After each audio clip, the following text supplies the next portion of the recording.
So the activity we're going to do now is work through, we're not doing breakout rooms because there's only one group. We're going to work through the 7 layers in your activity book, page 3, about what we can do for culture. So what types of activities, we'll pick 2 of the layers of this activity, and then I'll share with you actually we can do all 7 layers. We'll go through them quickly.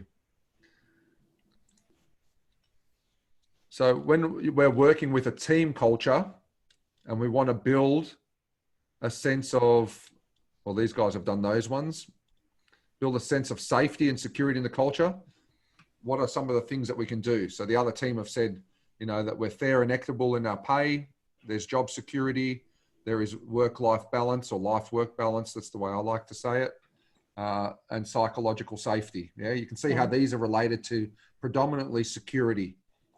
Yeah, if we want to create psychological safety support in a culture, then we encourage communication, dialoguing, mentorship programs, again, life-work balance, social gatherings, team fun activities, connect with each other. Yeah, you can see there's a sense of support. So let's brainstorm up here, these layers. So if you want to create a sense of meaning in a culture, what are some of the things that you could do? We'll have a sense of meaning. So the purpose of the organisation is clearly defined for everyone. Everyone knows what our meaning is, why we're here, what we're trying to achieve. Clarity of organisational purpose. Yep. Awesome. That's an amazing one. Yeah.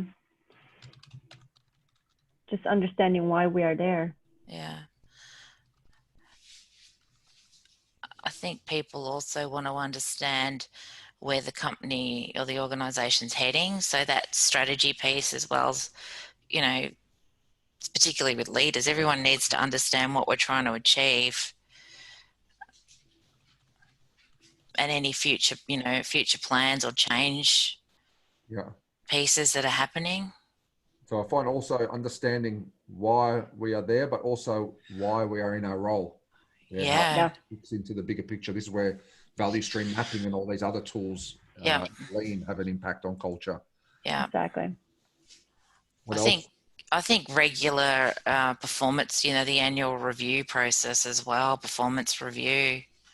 So people, and you realign your position description and review it to make sure it's still current, it's still valid, you're still working with doing what you're supposed to be doing.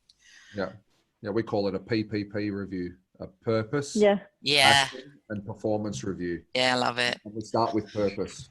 Yeah. That's their roadmap. I love that. What else can help with feeling meaningful? Praise, reward and recognition of some sort. Acknowledgement. Acknowledgement. You think where else might that fit? Oh, that could feel in the valued part. Yeah. It's not to say it's not going to raise this. No, it does fit better in there. Yeah, it'll have a bigger impact on their sense of feeling valued. Yeah, definitely. About to feel evolved. How do we help teams to feel and cultures to feel evolved? So remember to feel evolved. Would that be around training opportunities? Development. Yeah, training and development, learning opportunities. And they can look very different, That can be formal, that can be coaching, that can be, classes, a mentor. Excellent. Mentors. Yep. Brilliant. What about feeling free? What types of activities could we do if we want to create a sense of freedom in the culture? Autonomy. Kind of empowerment. Yeah. In what way? Empowering what? Empowering like new ideas, just having like this inclusive innovation where people are free to innovate and create new ideas. Yeah, brilliant. Yeah.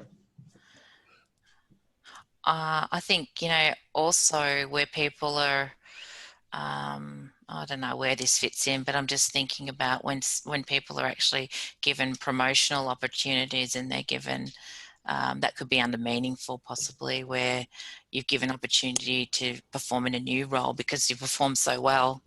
You've been given another opportunity. I don't know if that's probably meaningful, maybe, or Or evolve. Or evolved. Yeah, evolve. yeah. Yeah. Promotion would probably go under there, or And cross-functional teams is another common one in there. Yeah. yeah. Sort of around the feeling free. Working from home. Yeah. Yeah, I was that's a just gonna great say one, actually. that. Especially right now, everybody's just like, do I have sick days or do I have PTO? Like, no, you're working from home, Yeah. no matter what. So But you can they're see feeling more. how free is the key aspect here. Yeah, Now we're forced to work from home.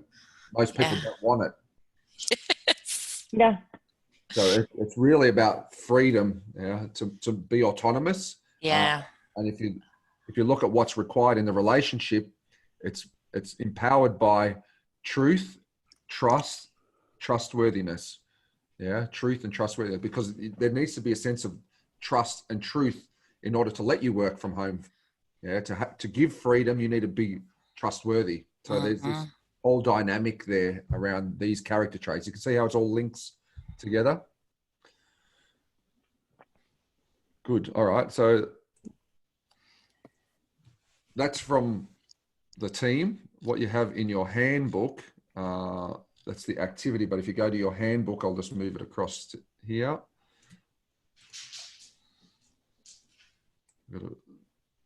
Oops, I've got to move you guys. Sorry, I've got to move you for a second. it's all right. Push us aside. We're okay with that. Don't get dizzy. So this has got numbers here. So if you want to go to team culture idea activities, yeah, it's pretty easy. Just go to page 11.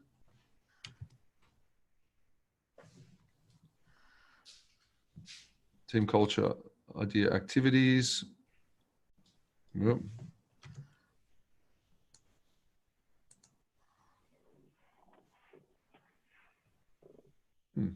Yeah, anyway, we're close enough. There they all are. So what I've done from every culture prac workshop, I collect the ideas and I put them back into the categories. So you've got the wisdom here awesome. of 60 people that are passionate about character, culture, and community. So when you get the team culture engagement survey results back, this serves as your tool to look at different areas to suggest, but not prescribe, suggest areas for people to shift culture. Yeah, that's fabulous. And then invite new ideas from the teams. And then once they decide what they want, then they implement that as a project, right? Yeah, that makes sense. And it becomes very easy. You get the team culture engagement surveys like layer 3. Yeah, it's screaming for involvement from layer 3. Okay, what types of ideas can we do, guys?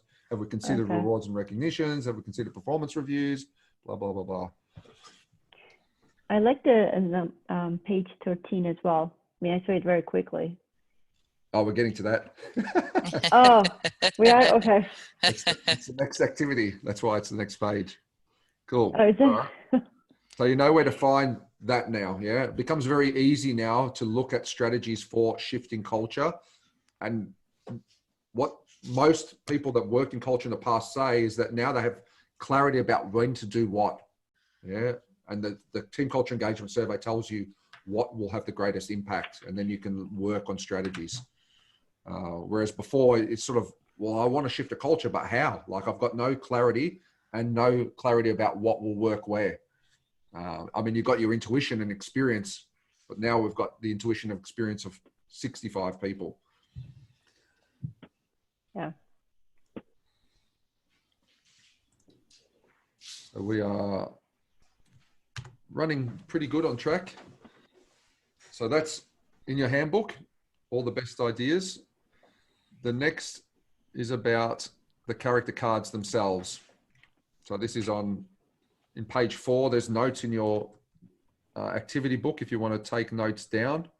about the different types of things that the character cards can be used for. So I'm going to go through that with you. So there's really a base behind these cards that I just want to cover first, a difference between virtues and values. So virtues or character traits are specific moral qualities such as love, compassion, respect, courage, etc., universally accepted as what makes up the core building blocks of one's character. Values, on the other hand, are qualities based on one's background, culture, demographics, religion, profession. Examples of values are success, beauty, but beauty in the context of image, not the quality of character, power, money, security. Yeah, so it can also include character virtues. Yeah, so when you go into companies, you'll see commonly their values up on the wall. So they might have fun. Yeah, what do you think are the character traits that create fun? Traits that are going to create a value of fun. Energetic. Yeah. I don't know if that's one or not. There's literally thousands, but we've got a deck of 120. But there are thousands of those traits. If we want to have fun, what's something that I need to embrace, or someone needs to bring? A sense of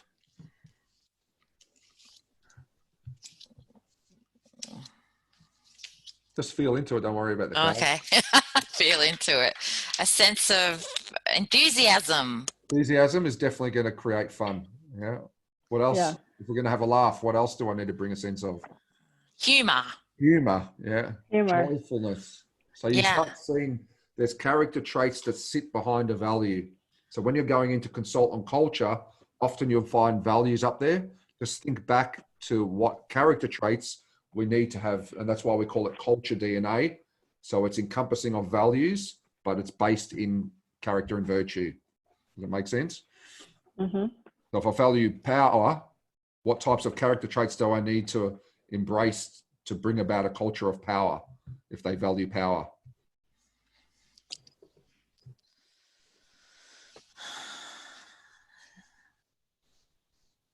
Strength. Strength, yeah. Courage. Courage, you got it. You're starting to find the connections. Yeah. Confidence. Yeah, confidence is a big one, yeah. Yeah. So that's the relationship between values and virtues. Now, the cards are used very powerfully running culture DNA workshops, which is one of the things that we're going to put into practice here. But the other areas where they're used is personal coaching and team coaching, which you guys already can see the benefit of that, right? So where I use them often is for growth, character growth. I don't just focus on people's growth areas, or weaknesses people call them, but I start actually with people's strengths always first. Why do you think that's important? To make them, to lift them, I guess, initially, once you start the discussion, you want to make people feel, feel strong. You want them to feel, acknowledged the great things about them. Yeah, spot on.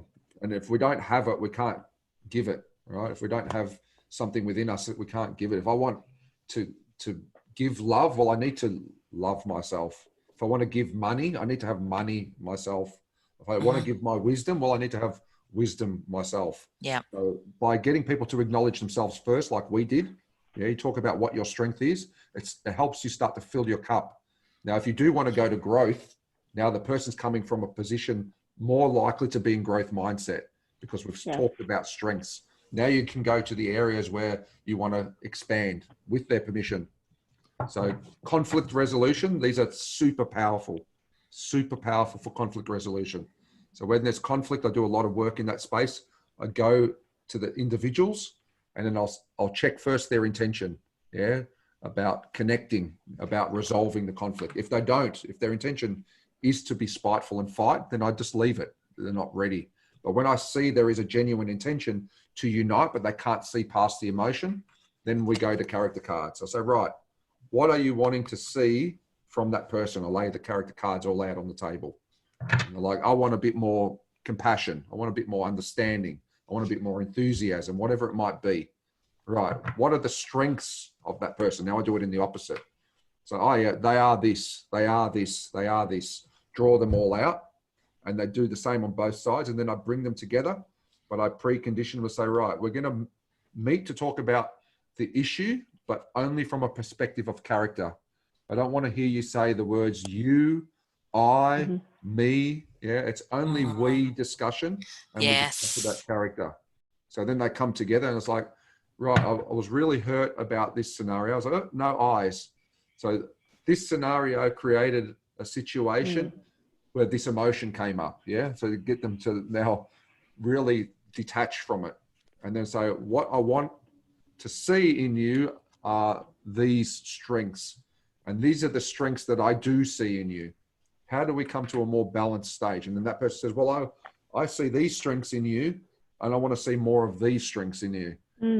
How do we come to a balanced stage? And then you'll find where they create their own self boundaries based on character.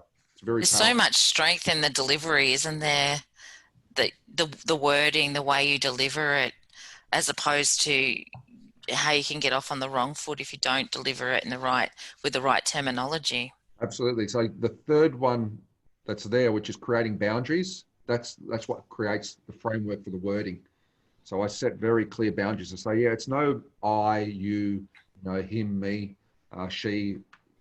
It's all about character. I had to do this even with my own parents.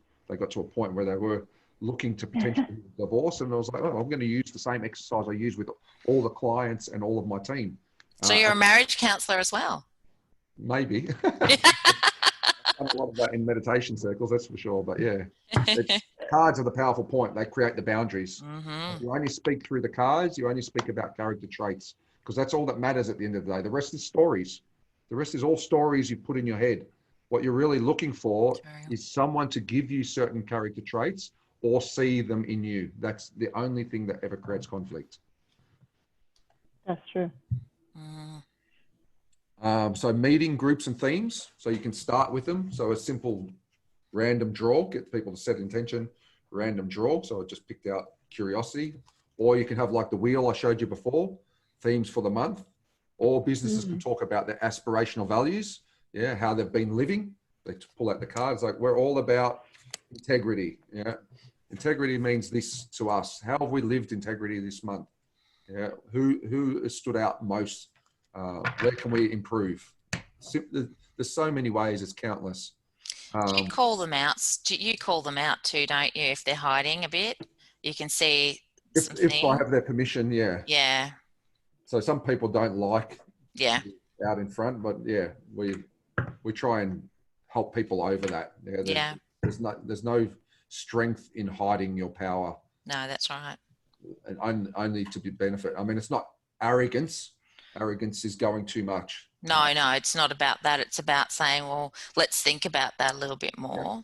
Because you hear, some businesses say we're all about the integrity, yet they talk about other things that really don't have any integrity. Yeah. So you're either in or you're not. You've got to think about, if you're labeling yourself as something, you've got to live it.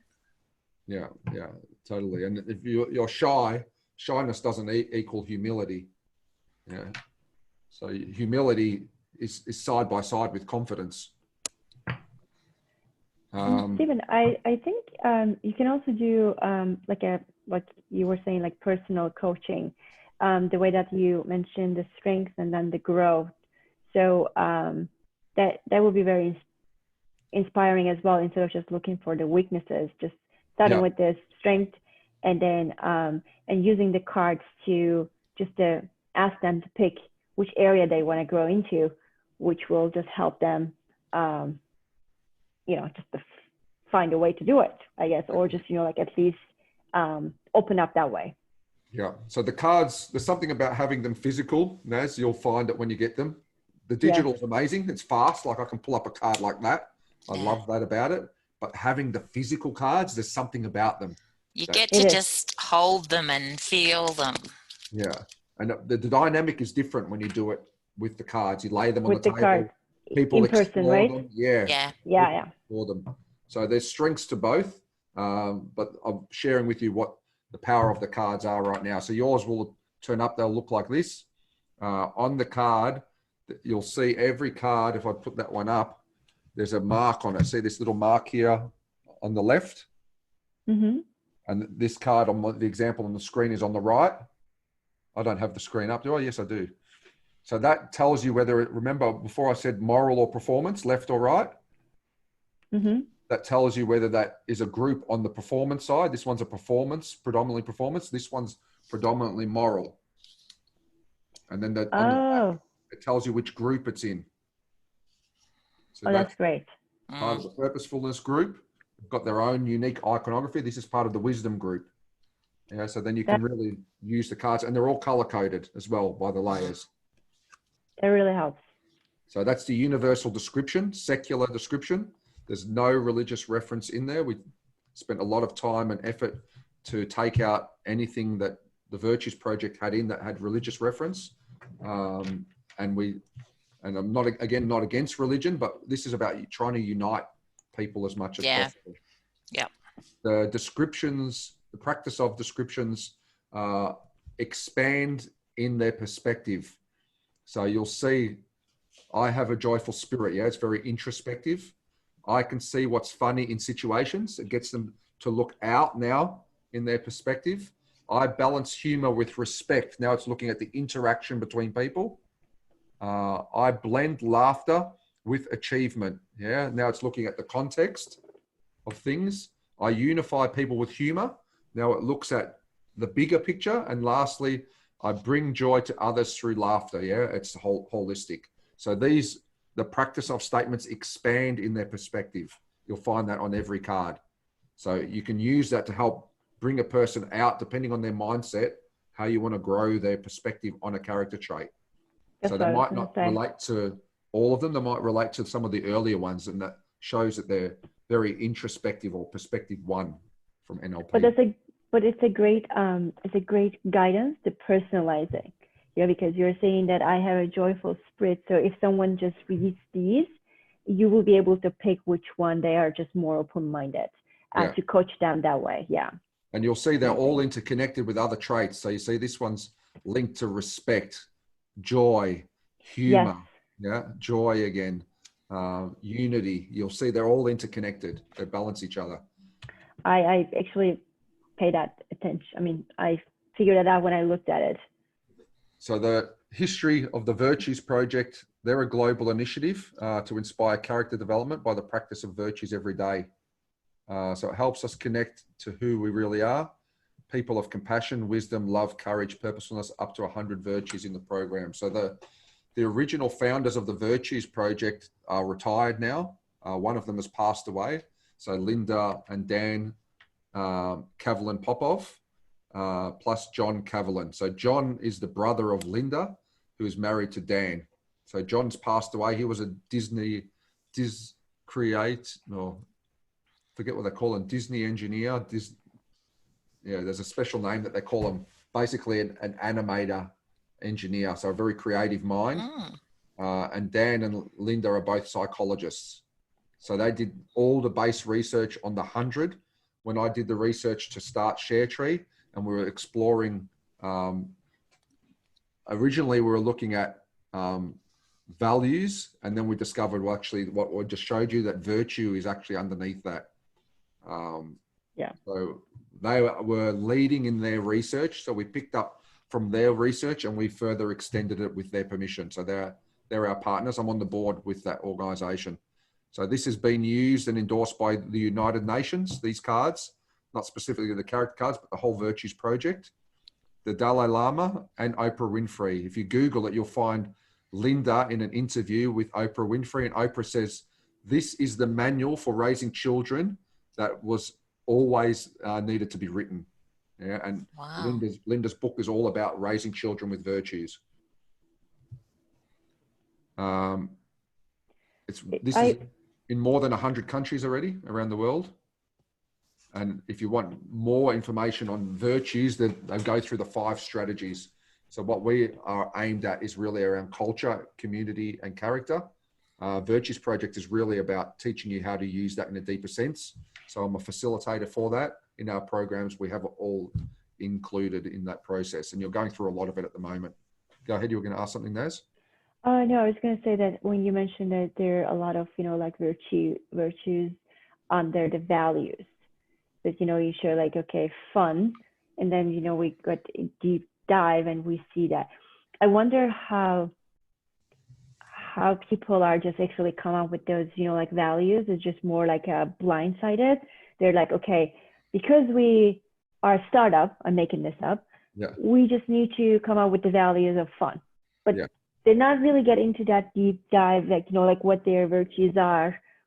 And that might have caused, like all the unhealthy attrition as well. So this is a great 99% way of of the educating them. organizations we've worked with end up changing their values once they learn what culture. They did? Okay. I definitely, I can think of so many of them right now that they might want to change, when I get Nearly into all of them have integrity on there for some reason. Yeah. For some reason. They all throw that up there. Do you know why though? It's because when they've made them, they haven't given thought to it, a lot of thought to what it actually means. They're just jumping on board an initiative that others may be doing, or they love it, but they don't give it the real in-depth thought that they do when they go through this process. Well, to their credit, they've never had the transparency. And they don't know what they don't know. That's right. So we let them see them in a deeper light. And then now they can actually pick them with deeper meaning. But then they also really live them because they're so meaningful. Yeah. So Definitely. let's do a quick exercise now. So what we're going to do is, this is how you go through the exercise of this one here, which is understanding team strengths. Yeah, I'll give you a very quick example.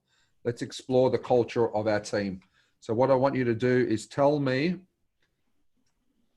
first of all, 2 of your own character strengths. Oh, what's going on here?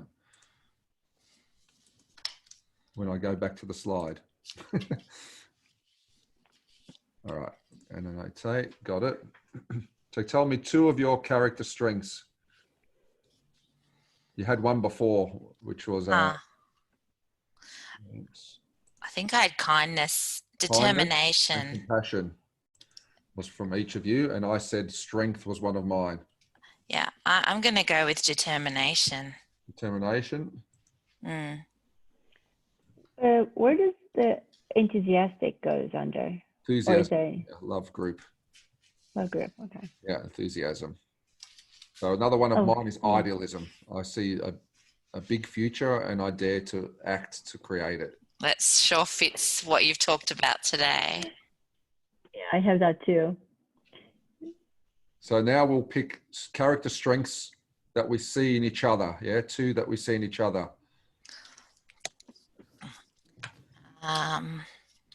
So the way you would do this as an activity, you have the cards out on the table. I'm doing a very fast way, but this would normally take about half an hour. Pull the cards out and say, okay, pick one strength of your own. Pick one strength of the person to your left. Pick one strength to the person to your right. And you do that again until you've got 7 each. Yeah, and then you'll see individual strengths, and then you bring them all together to see the team culture strength. Okay, I'm going to go with Naz and say passion. See a lot of passion in Naz for her goals and what she's trying to achieve. Yeah. And this is probably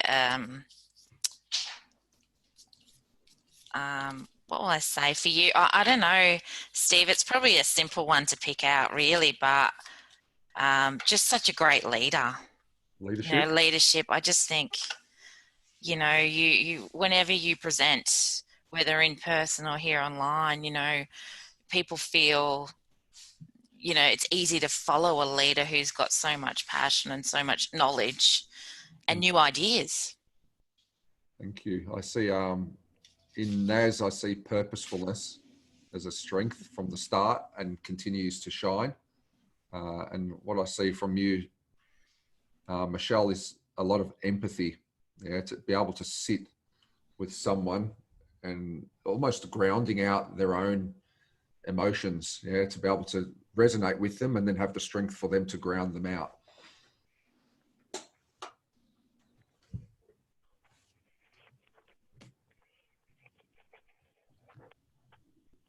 hear me? Yep. Yeah. Okay. So I think my headphone is just out of battery, but Stephen, I was going to say under wisdom as well. So I will say like creativity and leadership for sure. That's always done that one. And Michelle, from you, I was thinking about compassion. Excellent. Thank you. And yeah, and empathy as well. Just putting this back so that it's not overlapping. All right. So now,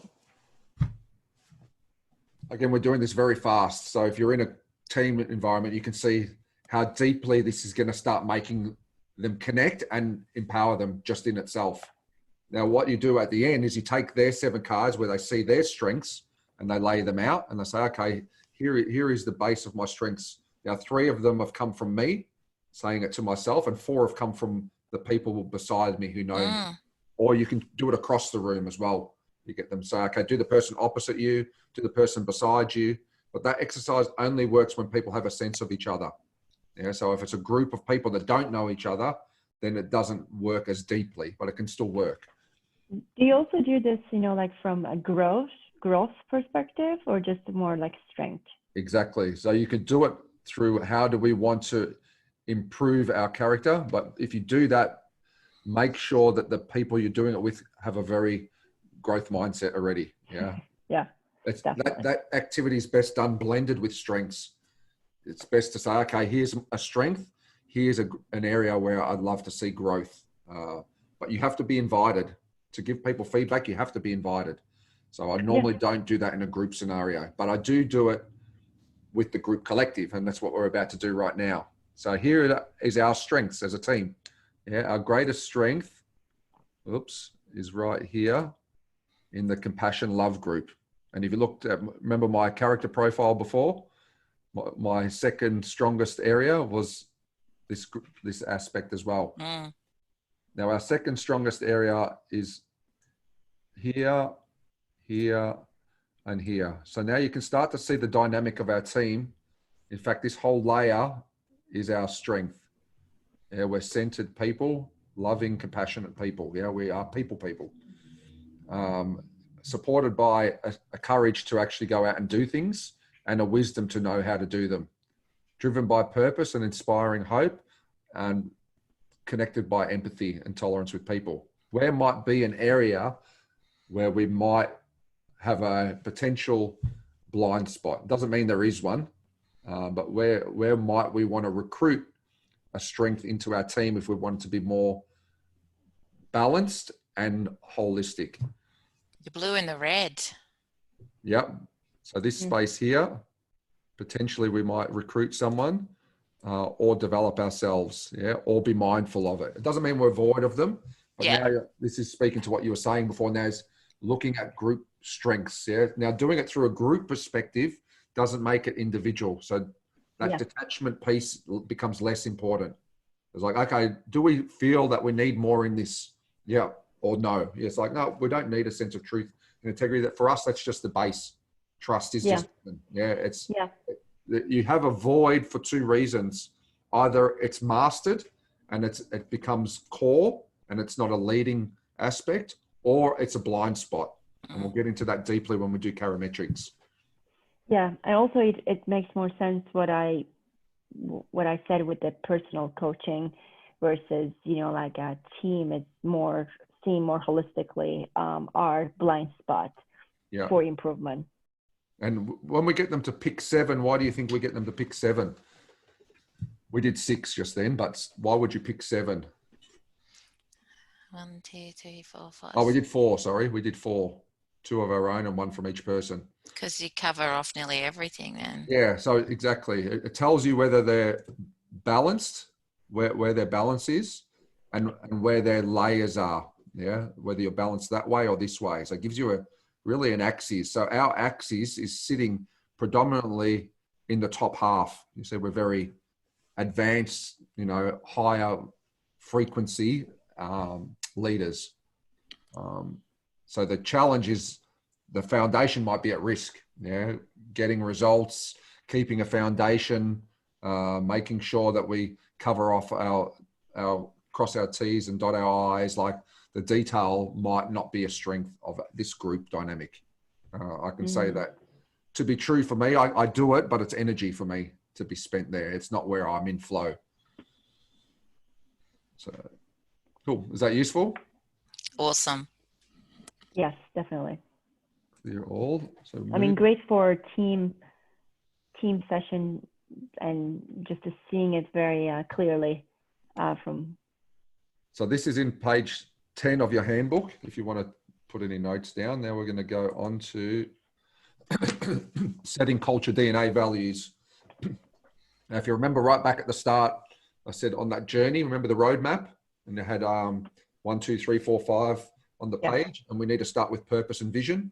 And then when we did, how do we get purpose and meaning in a culture to be clarity of purpose and vision? Here is the core aspects about doing that. Now, you guys are both very advanced on this topic, so I don't need to do it slowly. Well, the method we use to create purpose and vision, which is an essential first step for creating culture DNA. It's what I mentioned before. You must have clarity of purpose to pick the culture DNA effectively. 3 questions.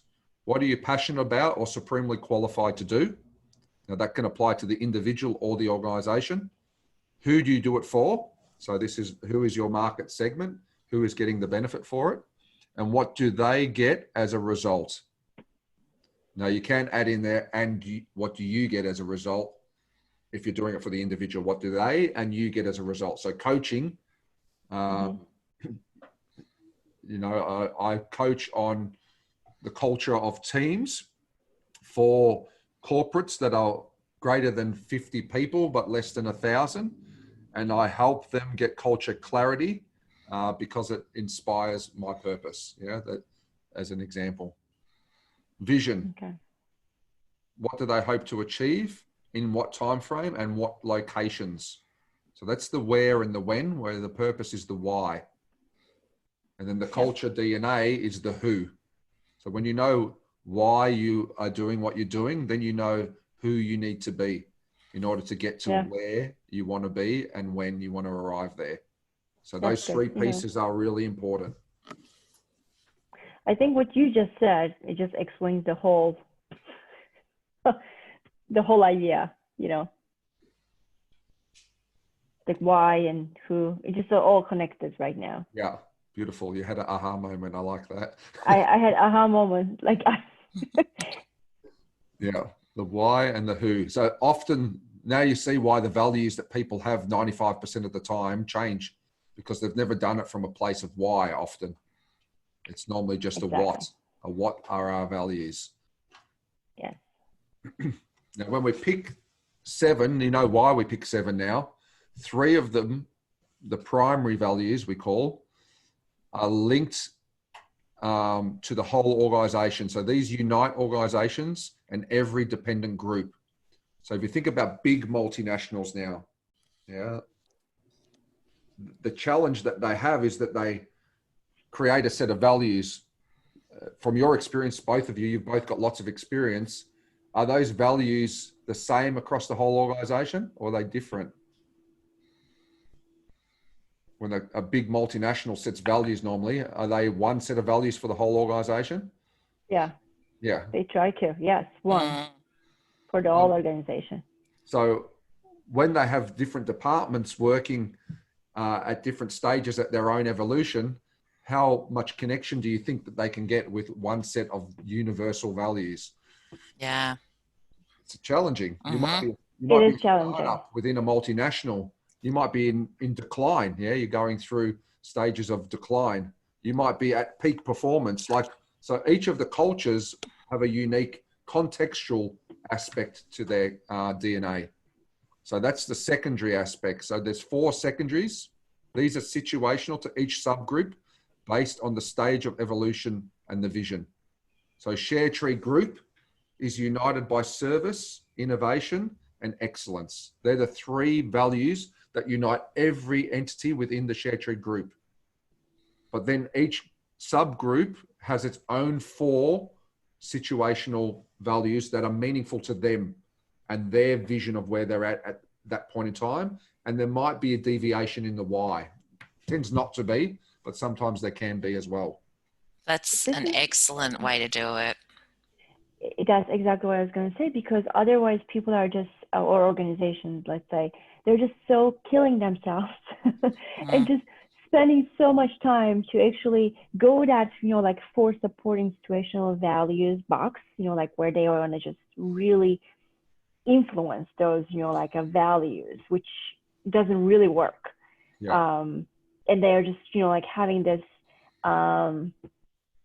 like difficulties to keep people following those values. Yeah. But the way that you explained it from ShareTree just made very good sense as an example.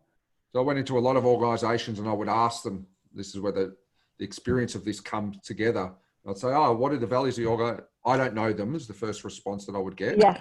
I didn't even know we had some. Oh yeah, they're those things up on the wall. Let me get them. Yes. Oh, that's so true. Say, how connected are you to those values? Honestly, yeah, I'm not going to tell anyone what you tell me.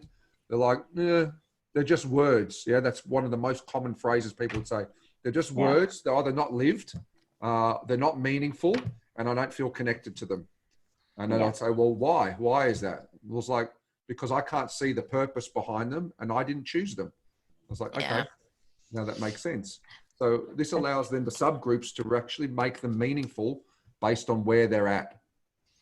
My view is that a lot of organizations who have values, certainly speaking from, a senior leader, you're part of the team, but when you clearly see your top leaders, they've put these values in place, sometimes even before you've got there and they become your values, but they so clearly don't use them. And it was just something they did because they thought they should do it. It makes the situation even worse. You're better off not having them when they're just undermined. And this is what you see. It's happened quite a few times. It's not the common, but some of the times we've gone into organizations, they'll say, oh yeah, they're our values. Just put them into ShareTree. It's like, oh, you want to do a purpose, vision, and values, culture DNA session. Yeah, to really get deeper. No, we've had them for years. They mean everything to us. So we put them in. And then I just humbly watch. Yeah. So within the first 2 months of ShareTree, then you start seeing the living culture. And then they get their reports and they're like, oh, this is very different to our values. Is it right? I was like, your people acknowledge each other. You pick the values. So you've got 2 choices now, right? You can either lead to shift the culture to those values, or you can shift the culture to the organic strengths and make the values match what's really there. And then they have a point of discernment. And this is why 95% of the time they change them. Yeah. Powerful? That makes sense. Yes. And this is why most organizations don't have people connected to their values, because they're not set up in a way that allows them to. So I have one question. Yeah, go ahead. One question. So if we're thinking about the individual and individual results, or like their ShareTree, their result, can we also just match it to just a generic cultural values, or cultural from a group, you mean? Yeah. So if we're here on, so say ShareTree is already running for a while, you're saying, and we've got a culture tree up. Is that what you mean? So let's go to Vative. So, okay, I've got Vative. Here is their culture tree. Is that what you mean? Or you're talking about the individual? Like individual, like, like I just took the assessment, or just the, parametrics test. Yep. And how can I just see myself that what kind of culture I might be? Okay, yeah. So based on my results. That's a good question. We can get, with the parametrics, we can group them together and do a culture DNA from the individual. So say we got 20 profiles from the team. I can Yeah. mash them all together and I can give you a culture profile from that. That can be done. Okay. Yeah. Okay. All So right. that shows you or what's within each person, but they're self-expressed. That's the thing. So it's not to say that Yeah. is not accurate, but it's my perspective on me. What's more powerful is when I call out the character trait I see in action in you. That tells you the living culture of the workplace, not the character strengths of the people. I might be, super purposeful. It was one of the areas I did growth on. I've run meditation groups, but I wasn't bringing that in, integrating it into my work practice. So the culture didn't have it there. And the people will rightfully call it out. It was low. And then when I explored it, I was like, oh yeah, I'm not bringing my purpose integrated into my work. So I made changes and then the tree starts to grow in that area. So just because it's your character strength, it doesn't mean it's in your culture. Unless you're yeah. Makes sense? It makes sense. I'm just trying to just help people to see what kind of culture they could. It's more than what they have now, right? Right now they have no clarity. So you can use that. Okay. So you can do parametrics across the team, and then we bring that together and we say, this is potentially the culture that's there. Whether it's lived or not, we don't know, but we know this is the collective character strengths of your team. Okay. Or we can just do it from one person, like one individual specific, right? Like From the leader? Like just one person, how that person is, fit to the culture. Yes. Not like all of them. Okay. Yeah, you can have the culture DNA, and then you can say, well, how does that person fit this culture? That's what. Yeah. That's coming in day 3. We'll go into that one very deep. Okay. So right now we're going to go through ShareTree Culture Practitioner. Yeah, our purpose is to empower people passionate about people with wisdom and technology to enhance team culture's well-being and performance. Yeah, you can see the parts to that. What we are supremely qualified to do. Wisdom and technology to enhance team cultures. Who do we do it for? People passionate about people. What do they get as a result? Well-being and performance. So you can see the breakdown of a purpose statement. And are they really able to answer these questions quickly? I mean, easily? Like when you ask, when you go to organization, do this, workshop, when you ask, like, what are you passionate about, or Purpose and vision normally takes us 4 hours to do that workshop. Right? Leadership. Yeah, that's what I thought. Yeah. Okay. Normally 4 hours, sometimes 8 hours, sometimes 2, but normally 4. It's more than these questions then, right? It's these questions, but we go through the exercise of it. Okay. Yeah.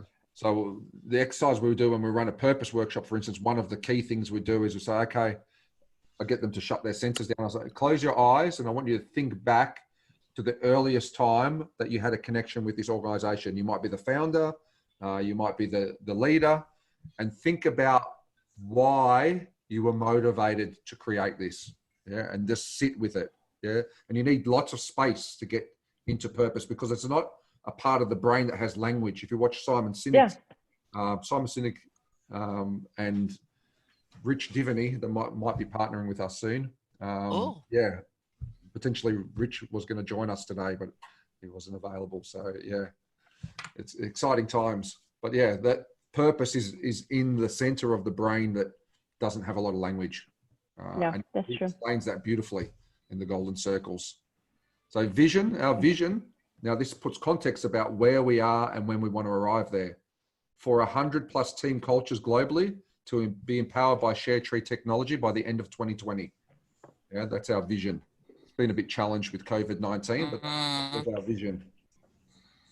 So we're moving along strongly. We're getting good pace. So now that we have that purpose and vision in place, now we know why we're doing what we're doing, where and when we want to arrive. Now we can start to pick who we are. So before we go there, let's understand the evolution cycle of our organization.